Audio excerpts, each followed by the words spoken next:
அப்பா கடையில எனக்கு நிறைய வேலை இருக்குப்பா. ஏலே கடையில எப்பயுமே வேலை இருந்து தான்டா இருக்கு. நீ வாடா. அப்பா எப்போ மாதிரி இல்லப்பா, கடை ஃபுல்லா கூட்டமா இருக்கு, கஸ்டமர் நிறைய பேர் இருக்காங்க.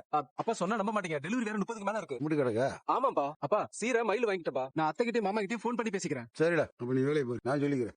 சரிப்பா. கடையில வேலை இருக்கு, டெலிவரி வேற அதிகமா இருக்கு, இப்போதைக்கு வர முடியாத சூழ்நிலைன்றானே. ஓஹோ, எங்க என்ன வேலையா இருந்தாலும் போட்டுட்டு வர சொல்ல வேண்டியதானுங்க. அதனால வந்து அவனை வரான்னு சொல்லிடலாம். இது பண்டிகை நேரம்ல, அதான் டெலிவரி அது இதுன்னு நிறைய கிடக்குது. என்ன மாதிரி மயிலுங்க தானே இருக்கு, மயிலிட்ட கொடுத்துருங்களேன். சீரெல்லாம் தம்பதியா வாங்கணும். என்னமோ நீங்க சொல்றீங்க, கொடுத்துறோம். அம்மாடி அரசி போய் தட்டி எடுத்துட்டு வாமா.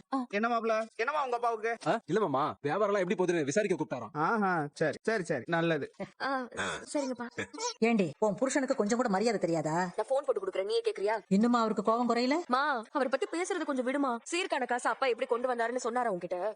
சொன்னாரு. கடை பணமா?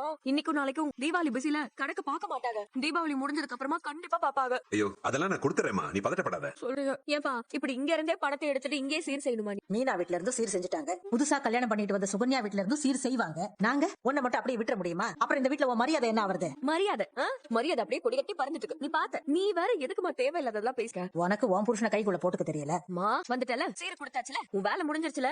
இதுக்கு மேல வெறுப்பேத்தாம தயவு செய்து கிளம்பி சொல்லு.